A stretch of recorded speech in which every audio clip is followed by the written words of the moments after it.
que el ser humano se movía por la evitación del displacer, o por la búsqueda del placer, o por la búsqueda del reconocimiento.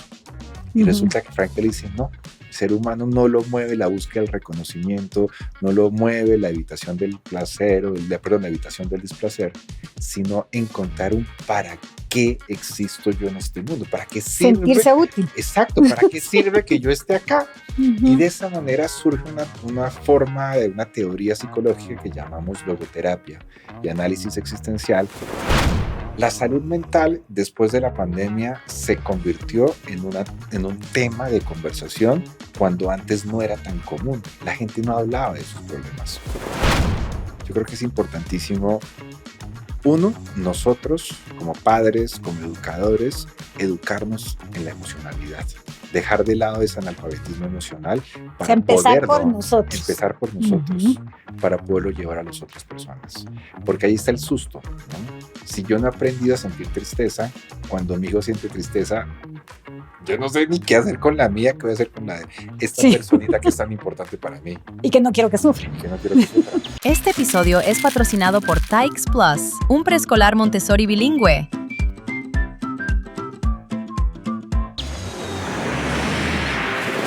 Bienvenidos a Educa Aprendiendo, un espacio para conversar con expertos en educación. El sistema educativo actual no funciona hoy, se quedó obsoleto. Los niños y adolescentes no son nuestro futuro, son nuestro presente. Acompáñanos a construir una nueva educación y juntos descubriremos herramientas y estrategias para potenciar a nuestros hijos. Yo soy Gloria Figueroa y esto es Educa Aprendiendo.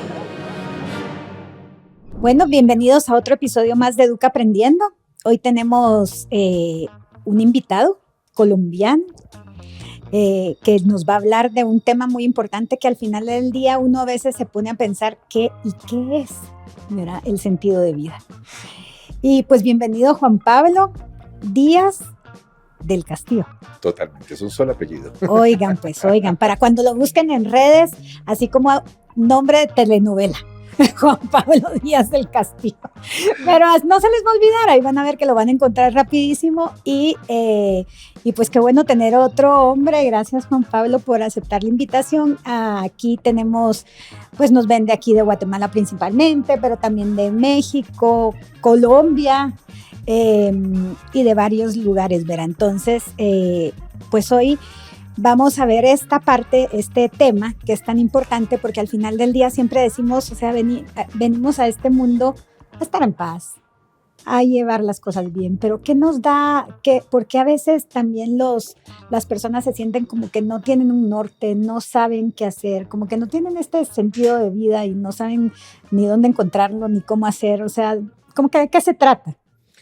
Pues mira, el tema del sentido de la vida es una discusión principalmente filosófica y surge fuertemente hacia más o menos el siglo XIX porque empezó a surgir una sensación de vacío entre las personas. Cuando hablamos del vacío existencial, es un concepto que surge en el siglo XIX y era de una manera muy curiosa una gran solución que apareció cuando se acaba, digamos, el medioevo y empieza todo el tema del Renacimiento, todo el tema de la investigación científica, se logró que a través de las matemáticas podríamos encontrar respuestas.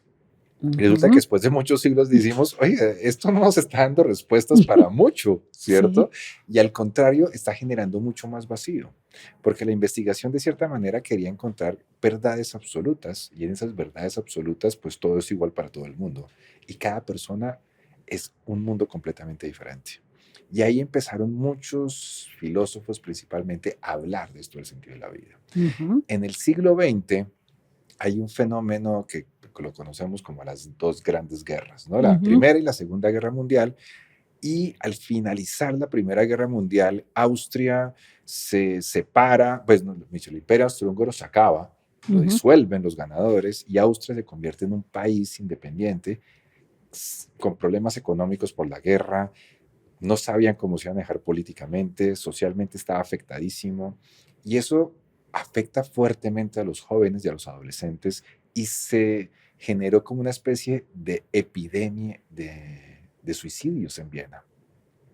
Y dentro de las personas que estaban en ese momento muy preocupadas por el asunto, era un estudiante de medicina, un joven estudiante de medicina que se Ujú. llamaba Víctor Frankl. Así. Frankl, El hombre en busca de el hombre sentido. en busca de sentido. Sí. Víctor Frankl se preocupa mucho por lo que está pasando y logra convocar a profesionales, a médicos, a enfermeras, enfermeros, a pastores, a docentes, a personas que quisieran oír a los jóvenes. Y en este escuchar a los jóvenes se dan cuenta que parte de las preguntas es, ¿yo para qué estoy acá? Ujú, Y eso a Frankie lo hace pensar que el ser humano no se movía, porque antes se creía eso, que el ser humano se movía por la evitación del displacer, por la búsqueda del ujú, placer o por la búsqueda del reconocimiento. Y ujú. resulta que Frankie le dice, no, el ser humano no lo mueve la búsqueda del reconocimiento, no lo mueve la evitación del placer, perdón, la evitación del displacer, sino encontrar un para qué existo yo en este mundo, para qué sirve, Sentirse útil. exacto, para qué Sí. sirve que yo esté acá. Y Ujú, de esa manera surge una forma de una teoría psicológica que llamamos logoterapia y análisis existencial, que es una teoría que apoya la parte educativa, la parte de psicoterapia, el coaching, la educación, diferentes campos de intervención posibles, que la pregunta es el tema del sentido de la vida y el propósito. ujú. Y es un tema que es clave en la humanidad, en la actualidad. Se resuelven muchas cosas si desde esa parte, si uno lo toma desde esa parte, o qué estaba pasando hoy también, porque tú dices, en esa época hubo muchos suicidios, estamos volviendo a lo mismo, Hay una epidemia nuevamente. otra vez, Y adolescentes y bueno, y adultos. Yo acabo de ver, o sea, el esposo de una amiga mía, coach mexicana, que también le pasó eso. Acabo de ver gente que conozco que hasta tapizó su oficina de plástico, todo súper planeado para no, o sea, que se mató y todo bien ordenadito para que no dejara ni siquiera sucia la oficina. O sea, imagínate, volvemos a esta parte donde, o sea, ya lo están viendo como otra de las enfermedades, o sea. o sea, la epidemia del suicidio en este momento se dispara nuevamente después de la pandemia. O Ujú. sea, la pandemia hay una separación en una época de otra. Y particularmente sí es con los adolescentes y hay un tema muy grande con la ansiedad y la depresión que han aumentado las cifras. Todo el mundo dice que tiene ansiedad o depresión, Yo, pero es la palabra, Juan Pablo, porque yo también lo veo como que ya hasta así las adolescentes así se comunican. mira, hay ahí varias cosas que son importantísimas para Sí. tener en cuenta. Uno, la salud mental después de la pandemia se convirtió en un tema de conversación cuando antes no era tan común. La gente no hablaba de sus problemas. Ujú. Y las redes sociales, la creación de contenido, hay mucha gente que está hablando de salud mental. Ujú. En estos días me llegó un estudio que hizo una universidad de Estados Unidos, no mentira, creo que fue la Universidad de Oxford, que hizo un análisis de contenido en TikTok con el hashtag salud mental. Y cuando hizo el análisis, fácilmente era más del 75, creo que el dato era 77% del contenido estaba con errores. Tenían muchos problemas que no era contenido adecuado realmente de salud mental. Por lo tanto, se está disparando el tema. ¿Es Ujú. importantísimo que se converse de la salud mental? Sí, pero hay que tener cuidado de qué manera se conversa. Ahora hay mucha gente hablando de salud mental sin saber de salud mental. Y se ha trivializado el lenguaje psicológico a tal manera que pierde realmente el sentido de lo que tiene que ver con el contenido de las definiciones, digamos, de salud mental. Entonces yo hablo, es que tengo ansiedad, tengo depresión, soy bipolar, soy esquizofrénico, soy psicótico, ¿no? O sea, empiezan a mencionar una cantidad de conceptos que no son realmente lo que están experimentando esas personas. Se Ujú. trivializó y al trivializar y volverlo todo un problema de salud mental, pues ahí viene una cantidad de pérdida importantísimo en el tema. Y yo creo que ahí hay uno de los temas que es importantísimo revisar, porque al trivializarlo se pierde la seriedad de lo que es la salud No, y mental. entonces se vuelve hasta cool. Estoy estresada, igual que mi amiga de la vecindad, y tengo ansiedad.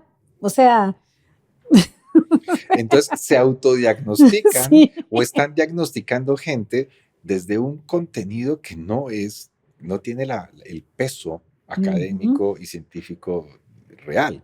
Y hay uno de los problemas tiene que ver, cuando te decía que parte de lo que sucedía era que la gente pensaba que el tema que lo que movía al ser humano era la evitación del malestar, lo que movía al ser humano era la búsqueda del reconocimiento, pues ahí se plantea uno de los elementos que son importantes para tener en cuenta. Uno es que la gente pensaba que hay emociones buenas y malas. Y no, las emociones son emociones, no son ni buenas ni malas. Las emociones son mensajeros que te traen información, son importantísimas. Entonces creíamos eso. Y por el otro lado, simplemente el hecho de tener ansiedad ya está mal. Sí. El ser humano de por sí va a sentir ansiedad. Todos los seres humanos sentimos ansiedad porque la ansiedad es una respuesta emocional, corporal, fisiológica, de que estamos en peligro. Está anticipando un peligro, real o no real. Y ahí es donde tenemos que entrar a revisarlo. Entonces empezamos a decir, como yo sufro ansiedad, se convierte en una excusa y una disculpa. Sí. Y mira que muchas veces, como decimos, y ese es un error a veces que hay, es que la ansiedad es tan importante como la diabetes. Entonces hace la comparación. Sí. Entonces, si yo tengo diabetes, pues dejo de comer azúcar. Ajá. Si yo tengo ansiedad, entonces ¿qué hago? Me tengo que alejar de todo el mundo y evitar cualquier cosa que me genere ansiedad. Y en la salud mental no funciona de la misma forma. Es completamente distinta. La psicoterapia no te busca evitarte que hagas este tipo de cosas, sino que te ayuda a descubrir qué es aquello que genera la ansiedad. Entonces es una cosa completamente distinta, ¿no? Hoy estaba viendo tu Instagram para ponerme al día. Entonces ahorita que hablas de la psicoterapia, o sea, y vamos a llegar a lo que seguimos de sentido de vida, pero ¿por qué crees que es tan importante y que no necesariamente tenemos que estar a punto de suicidio o queriendo, o sea, asistir a sesiones de psicoterapia, o sea, cuidar nuestra psique, nuestra persona, nuestra mente? Mira, la salud mental y el tema psicológico tienen algo que es bellísimo y también es donde se complica todo esto, y es que los seres humanos estamos constantemente creando teorías de cómo es el mundo o cómo debería ser el mundo, cómo soy yo, cómo debería ser yo, cómo son los valores, cómo debería comportarse la gente con las problemáticas que tenemos. Todo el tiempo estamos hablando de ese tipo de cosas. Y muchas veces hay una frase que se utiliza mucho en redes sociales que me impacta mucho y es: vemos el mundo como somos nosotros. Y no, nosotros no vemos el mundo como somos. O sea, revocas esa teoría. Totalmente. Yo veo el mundo desde las creencias que yo me he hecho, no desde como yo soy, porque yo no soy mis creencias. Yo soy mucho más que mis creencias. Por lo tanto, estamos constantemente construyendo creencias. Y en esas creencias, ahí es donde surgen precisamente las ansiedades, las depresiones y los problemas psicológicos. En las creencias que yo he creado, ¿cierto? Obviamente también hay unas bases biológicas que hay que revisarlas. Si tengo temas endocrinológicos, temas de neurotransmisores, pero realmente lo psicológico surge de las creencias que yo he hecho y por lo general de las soluciones que yo he encontrado a mis problemas. Es que es una cosa que es curiosa. Mis soluciones me terminan generando ansiedad y me llevan a psicoterapia. Y esas soluciones son las que son la base están tapando el problema. Por lo tanto... Como por ejemplo, dame un ejemplo. Te doy un ejemplo.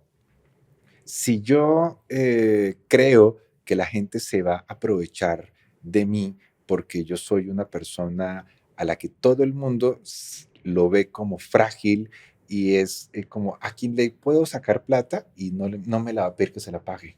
Entonces empiezo a desconfiar de todo el mundo y creo una frase como todo el mundo es culpable hasta que demuestre lo contrario. Ajá. Entonces genero una estrategia de desconfianza y eso permite que no me acerque. Si yo quiero no sentirme entonces esa es mi solución, supuestamente. Mi solución a la desconfianza, o sea, mi solución al problema. Si yo tengo el problema que no quiero que la gente me vea como insuficiente, genero estrategias de control, obsesivas, compulsivas, que terminan generando muchas veces más ansiedad. Y la gente va a terapia y lo que tenemos que trabajar es sobre las estrategias que construyó para evitar sentirse de cierta manera.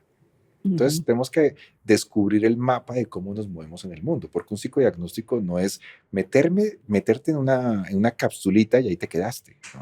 El psicodiagnóstico es un mapa que te muestra de cómo te mueves en el mundo, cuáles son las zonas que para ti son amenazantes, cuáles son las estrategias que has aprendido, qué es lo que quieres evitar, para qué eres bueno, en qué te gusta en la vida, ¿no?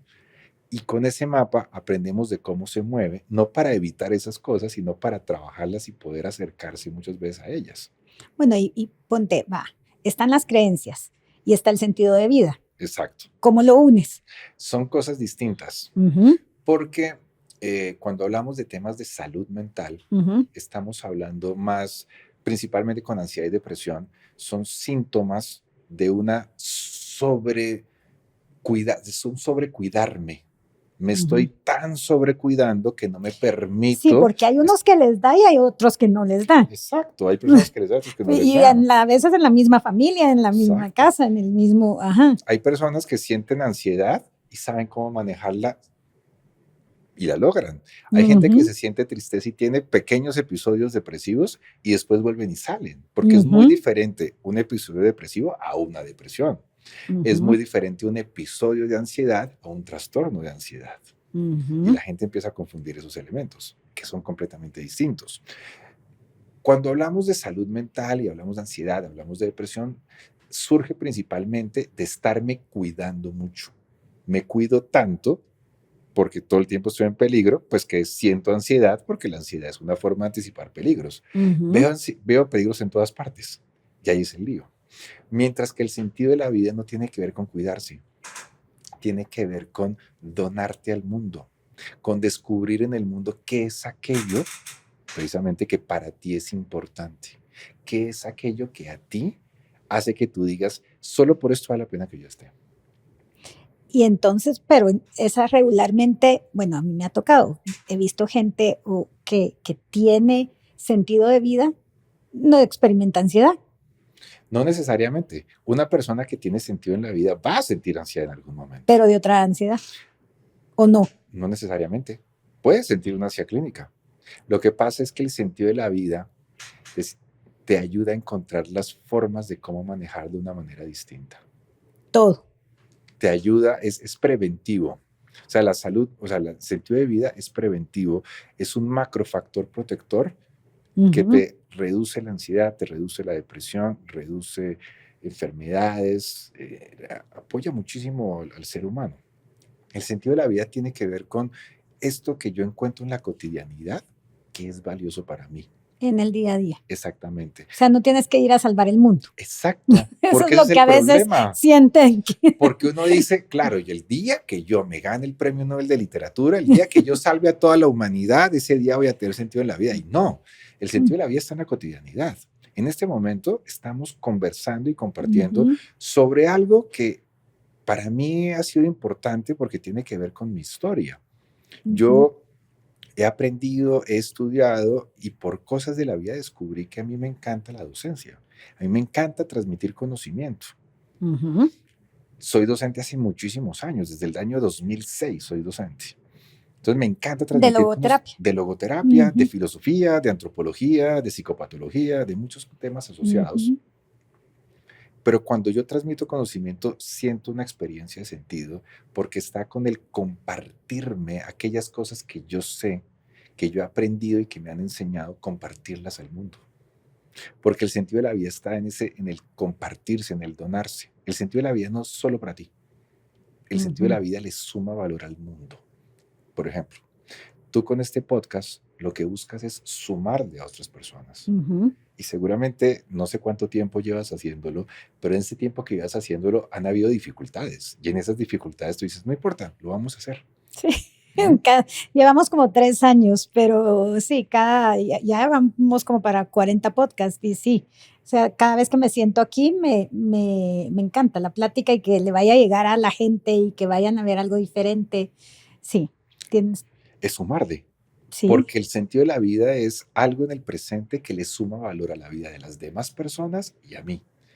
Si es para mí solo, no es sentido. Es un elemento que es importante. Está en lo cotidiano, en esta conversación. Hace unas horas salí a caminar por aquí, por esta zona, a buscar un café. A mí me encanta el café. Entonces, caminando por ahí, me senté a tomar un café en un sitio que me recomendaron y estaba probando un café guatemalteco. Para mí es una experiencia de sentido. Un colombiano tomando su café guatemalteco. Exactamente, porque me encanta el café. Sí. Entonces, Y es muy bueno aquí también. Es muy bueno, me encanta descubrir cafés. No solamente el café de Colombia, me encanta intentar descubrir cafés de otros lugares del mundo para tener nuevas experiencias, nuevos sabores, nuevas sensaciones, y es una experiencia de sentido en lo cotidiano. Pero también descubro sentido en poder compartir un café con una persona cercana y poder explicar por qué me gusta el café, cuáles son los perfiles, cuáles son las notas, cuál es la variedad de café que estamos tomando, por qué esta variedad de café implica elementos diferentes. Entonces, poder transmitir ese es el día a día. Es el día a día. Entonces, el sentido de la vida está en el presente y está en lo cotidiano. No está en dónde llegar, ¿no? Sino el sentido de la vida en el hoy te permite descubrir posibilidades hacia el futuro. Cuando tú tienes sentido de la vida y descubres, el sentido de la vida se convierte como en la brújula. La brújula la brújula siempre marca hacia el norte magnético. Por lo tanto, el sentido de la vida no es a un sitio a donde llegar, sino que ya de cierta manera está dirigida hacia el horizonte. Ya como que vas con el flow. Exacto, ya vas con el flow, ¿no? Llegas a un sitio, pero la brújula siempre sigue marcando al norte. Por lo tanto, llegas a una meta, pero sigues para allá porque sabes para dónde quieres ir. Si no existe el sentido, llegas a una meta, que es un lugar, y dices, ¿y ahora para dónde sigo? Sí, ¿para dónde voy? Ahora para dónde voy, sigo extraviado. El sentido de la vida te orienta. Bueno, y Juan Pablo, ponte que siempre me preguntan a mí, pero si yo no sé, o sea, ¿dónde consigo el sentido de la vida? O sea, ¿cómo le hago? ¿Dónde lo venden? ¿Dónde lo venden? ¿En Amazon o en Temu? ¿Dónde lo pido? O sea, qué cosas cotidianas o qué puede empezar a hacer uno? Porque muchas veces es que este nombre, sentido de vida, es así como que dices tú, o sea, suena grande. Suena que te vas a ganar un Oscar si ya lo encontraste, o sea. Exactamente. Pero ahora que tú hablas, que desde la cotidianidad, ¿qué les podemos decir a las personas que sienten que todavía no le han encontrado el sentido de la vida o que creen que no tienen el sentido de la vida? O sea, ¿qué les dejarías pensando o qué norte o qué parte? Mira, lo primero es que no haber encontrado el sentido de la vida no es una enfermedad. No pasa nada. No, si no lo han encontrado todavía. No pasa nada. El sentido de la vida es algo que uno va a encontrar. Puede uno encontrar. Como hay gente que seguramente no lo puede encontrar. Lo que pasa es que hay gente que ni siquiera se lo pregunta. No, 100%. Hay mucha gente que no se lo pregunta, pero hay quienes sí nos lo preguntamos. Pero sobre todo, si lo estamos buscando y no lo hemos encontrado, eso no es una enfermedad. Somos buscadores y es válido estarlo buscando. O es posible haberlo tenido y haberlo perdido y tenerlo que volver a encontrar. También es válido. Pero Viktor Frankl, que es el creador de la logoterapia... Y no tiene que ser el mismo. O sea, puedes cambiar de sentido de vida de repente. No de repente. Eso es una cosa que la vamos a hablar porque el sentido no se crea, se encuentra, se descubre. Ok. Viktor Frankl nos plantea que existen varios caminos para encontrar sentido, que es donde más fácil lo podemos encontrar. Uno, por ejemplo, yo soy rockero, me encanta el rock. Hace un año fue el concierto de Paul McCartney en Colombia. Ajá. Fui con mi sobrino, con un amigo, y cuando estaban sonando Paul McCartney cantando Hey Jude, que es mi canción favorita, sí. Si en ese momento alguien me pregunta, Juan Pablo, ¿tu vida tiene sentido? Le digo, la tiene toda. Estoy oyendo Hey Jude, estoy con mi sobrino en vivo con Paul McCartney, uno de los Beatles. ¿Cómo no voy a encontrar sentido? Pero el sentido de la vida del concierto de Paul McCartney me pudo haber durado varios días, o varias semanas, o varios meses, ¿cierto?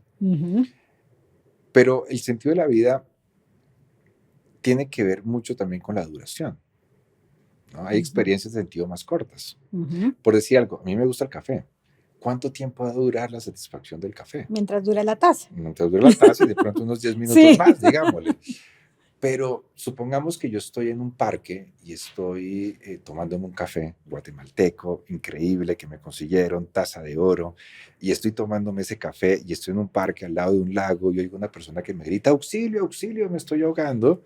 Pues pueden pasar dos cosas. Yo me volteo y le digo, mira, nada personal, pero este café es una taza de oro y no te puedo rescatar. Hay otras que yo arrojo el café y me lanzo a salvar a la persona y la rescato. ¿Cuánto tiempo crees que dura la satisfacción, la sensación de logro, la satisfacción de servicio?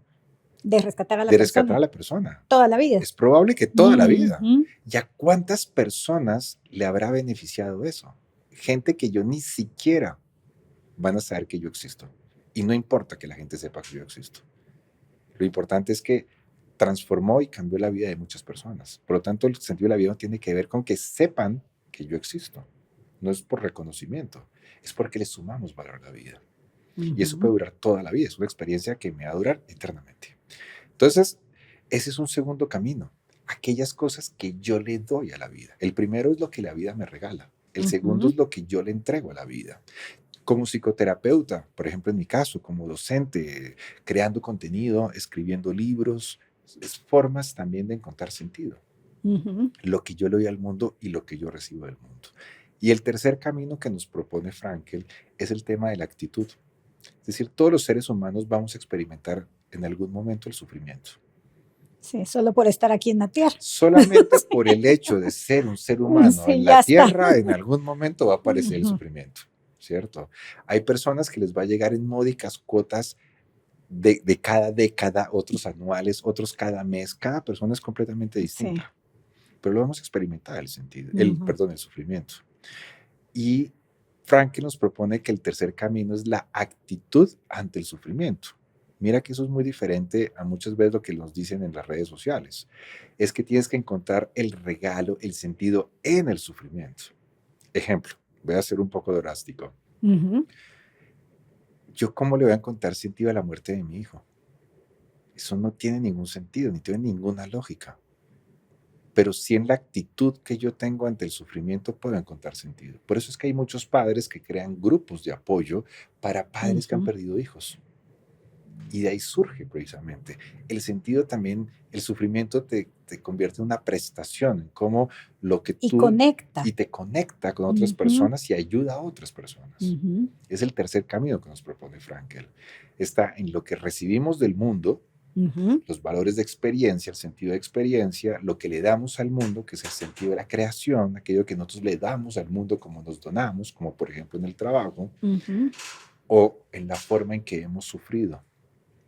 Es en el cómo. ¿Cómo lo hemos, cuál es la actitud? Hacia lo que nos pase. Exactamente. Entonces el sentido de la vida te ayuda a encontrar una cantidad de elementos que te permiten sentir hacia el pasado y tú ves hacia atrás y dices, wow, cuántas historias, cuánta vida vivida tengo. No es una vida vacía, ¿no? Y de cierta manera, ese sentido de la vida te permite levantarte más fácilmente aunque estés cansada. Te permite, ok, estoy cansada, pero ok, un podcast más. Vamos a grabar otro más, ¿no? Ahí voy. Ahí vamos. Van 4 años. Siento que el problema de la creación de contenido es, siento que se están agotando los temas, pero vuelven y surgen y vuelven y aparecen. Sí, eso me pasó. ¿No? Y ahora de qué vamos a hablar. Y aparecen otros. Ya aparecen otros. Y es parte de esto. Nietzsche solía decir, quien tiene un para qué vivir puede soportar casi cualquier cómo. Por lo tanto, el sentido de la vida te ayuda a encontrar más fácilmente los cómo cuando sientes que no hay cómo. Te permite decir, también el sufrimiento te permite aprender, ya de este no me morí. Puedo con el otro. Puedo con el otro. Pero también te enseña que es tu actitud la que te permite enfrentar al sufrimiento.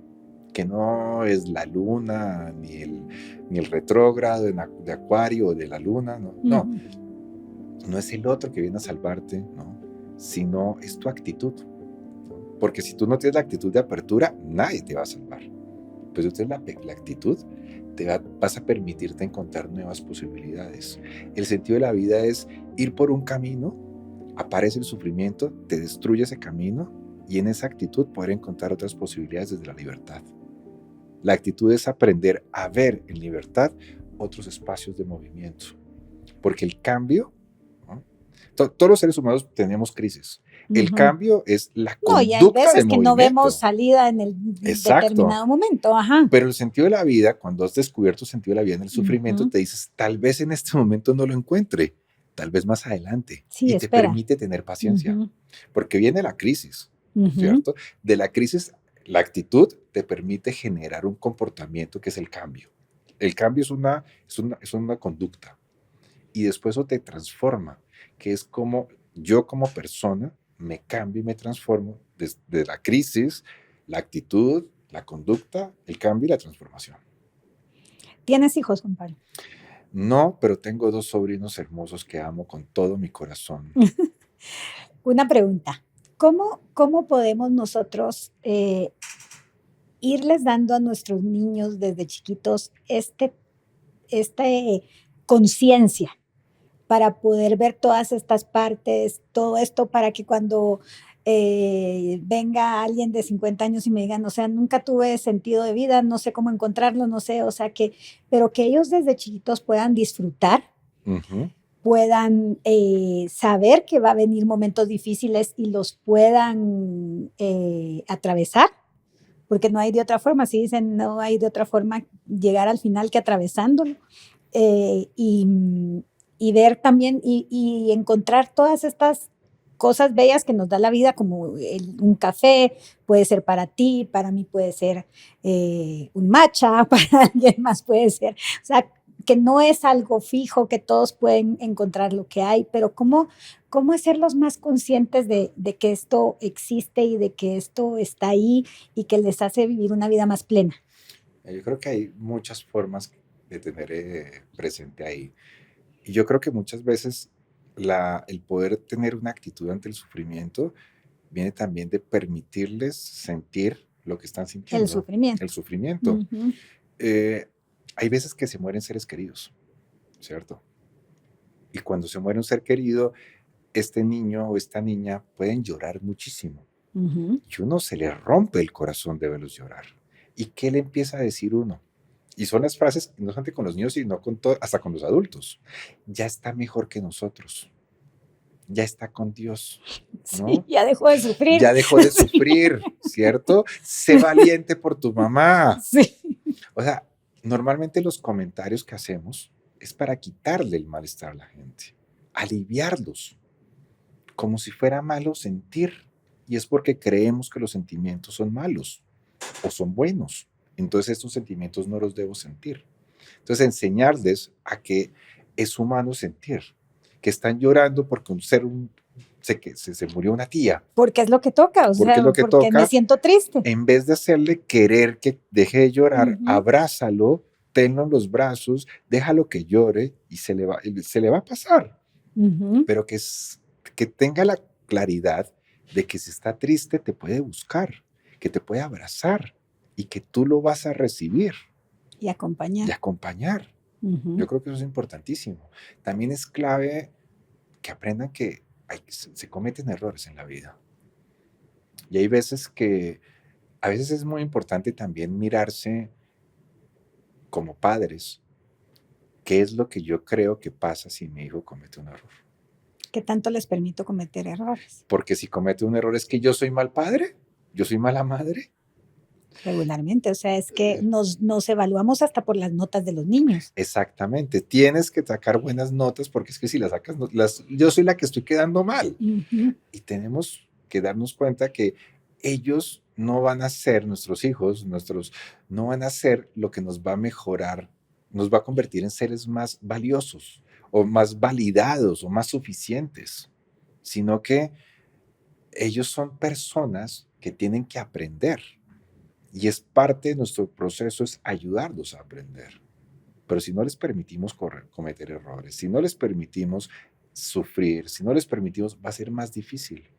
Y después van a aprender a que hay que aliviarse todo el tiempo el malestar. Sí, no, en Guatemala sí los tenemos bastante en una burbujita. Y ese es el problema. Es problema, porque sí, realmente así les digo yo a las mamás, o sea, de repente no invitan a la niña a una fiesta y dice, ay no, pero es que la fiesta va a estar aburridísima, ni te preocupes, ahí vamos a hacer otra nosotras, o sea, Exacto. Exacto. entonces no, o sea, permitir que sí, o sea, sé que estás triste, a mí también me hubiera gustado que fueras, a mí me hubiera gustado ir, si a mí fuera me sentiría triste, pero ¿qué vamos a hacer? O sea, vamos a comernos un helado, vamos a sentarnos a ver una película. Mira, conozco una anécdota de esas bien particulares, ¿no? Y es, unos padres estaban de viaje con el niño pequeño y el niño pues se llevó un muñeco que le gustaba mucho al paseo, ¿cierto? Llegaron por la noche a la ciudad, lo llevaron dormidito, llegaron a la casa, lo acostaron a dormir, le iban a poner el muñeco y cuando vieron no estaba en la maleta El muñeco. el muñeco. Y dijeron, no, apenas se dé cuenta, va a llorar y no va a parar, se va a acabar el mundo. Rápidamente se fueron para otro paseo. Entonces cuando el niño se despertó, la mamá estaba yéndose de paseo para otro lugar, ¿no? Para que no viera que nos faltaba el muñeco. Mientras tanto, el papá iba a conseguirle otro muñeco de reemplazo, ¿cierto? Sí. Otro muñeco de reemplazo.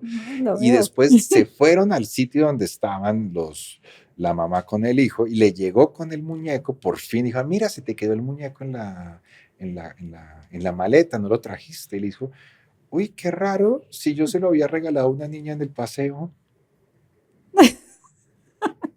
Y mira todo lo que hicieron. Todo lo que hicieron, ¿no? Y el niño ya Por se había quitarle- desprendido del muñeco. Se había desprendido del muñeco Sí, y era el favorito. Y hay veces que pasan ese tipo de cosas. pasan. Hay veces tenemos mucho, o sea, una de las cosas que yo digo mucho en terapia es que hay una fobia a traumatizarlos. Sí. Y eso es culpa mucho de los psicólogos. Los psicólogos hablamos del trauma infantil, ¿no? Sí. Y ética está otra vez de moda el trauma. Entonces todo es por trauma infantil. Es ¿no? que se va a Las heridas traumar, de la te dicen, infancia. es que si lo dejo llorar porque Se quiere me va que a traumar. se va a traumar, entonces ya no lloran, entonces los niños pobres no conectan. Exactamente. Y los sentimientos son importantísimos para la Sí. vida. Para descubrir el sentido de la vida son importantísimos los sentimientos. Entonces, no se van a traumatizar. No. O sea, el trauma es un suceso demasiado fuerte en la vida que te cambia completamente la conducta. Pero no necesariamente todo Somos es un diferentes trauma. después de una situación difícil. Exactamente. Y es parte del proceso. Ujú. Entonces tenemos mucho a traumatizarlos, pero es que los sentimientos son claves. O sea, para poder aprender sobre la vida, para el sentido de la vida, hay que conectarse con los valores. Para conectarse con los valores es importante los sentimientos. Si yo estoy en presencia de algo que le da sentido a mi vida, voy a sentir alegría. Si eso que le da sentido a mi vida anticipo la posibilidad de perderlo, miedo. Si eso que le da sentido a mi vida me lo quitan, me lo roban, lo aniquilan, rabia. Si lo pierdo de manera natural por el desgaste de la vida, tristeza. Por lo tanto, Somos seres de sentir es importantísimo para descubrir lo De que es valioso en sentimientos. la vida. Entonces, creo que es también importante aprender a que descubran los sentimientos. Y eso es parte de la educación emocional. En la actualidad pareciera que fuéramos analfabetas emocionales. es que somos, Juan Pablo. O sea, al final yo siempre lo he visto y es otro de mis sentido de vida, dejar haciendo programas de inteligencia emocional, de sentimientos, más que todo es un programa de sentimientos cabal que le enseña a uno cómo sentirse, estar acá, ningún sentimiento es bueno, ninguno es malo, son sentimientos solo. Entonces, como que esa parte, porque todo lo demás se aprende, lo académico se aprende. O está ahí, ahora está en todos lados. Exacto. Entonces, pero todo, cómo reaccionar, cómo afrontar, cómo eso, no lo aprende uno. O sea, hay que enseñárselos a nuestros hijos, a los adolescentes, a todos. Y pues ese es el objetivo. Totalmente. Una persona con la que trabajo, hago muchos podcasts con él, hablando de películas de Pixar, y los llevamos a temas de psicología. Él habla mucho del concepto de analfabetismo emocional, y a mí me encantó y se lo estoy aquí robando, y es importante alfabetizar emocionalmente. Sí. Frankl lo llamaba afinar la conciencia. o también lo podemos llamar educar en la libertad, la responsabilidad y el sentido de la vida. Sí.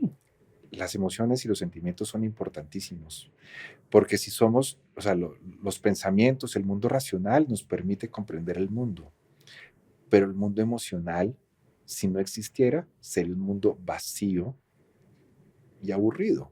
Las emociones le dan precisamente el calor y el valor a un lugar. Sí. Y eso es lo importante. Bueno, ya nos pasamos, pero es que este tema estaba muy interesante. Entonces, no, aquí seguimos. Aquí ya veo el regaño que nos están haciendo, ¿no? Tenaz. Lo sentimos, pero bueno, nos picamos, como decimos en Guate. ¿Qué te gustaría dejarle a los papás, a los educadores, a las personas, a cualquiera que vaya a escuchar esto, para que hacerlos pensar algo, hacerlos pensar en esta parte de que está bien sentir sentimientos, que el sentido de la vida te llega? No. Es que hay formas de descubrirlo, ajá, no que llega de forma milagrosa. Sí, no. Hay que buscarlo también. No se lo piden a Santa Claus. Pero sobre todo está, cuando uno es adulto, revisar el pasado. Yo, por ejemplo, cuando decía, yo soy docente y descubrí la docencia porque mis maestros me iluminaron y dijeron, yo quiero ser como ellos. Pero cuando yo fui docente y ya muchos años más adelante, un día conversando con unas primas, surgió un recuerdo de un juego de infancia, y es que yo era el profesor. Y dije, claro, yo de niño jugaba a ser profesor y me encantaba. Yo soy profesor. O sea, yo era profesor desde chiquito, me encantaba, sí. Era un juego, por lo tanto, imagínate la maravilla. Entonces yo les recomendaría eso. Revisar el pasado si no han encontrado. Exactamente, revisar el pasado y qué cosas son valiosas para poderlas traer en la actualidad. Eso es importantísimo.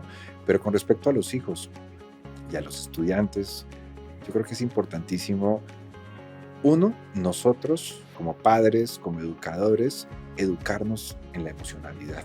Dejar de lado ese analfabetismo emocional para empezar por nosotros. Empezar por nosotros, para poderlo llevar a las otras personas.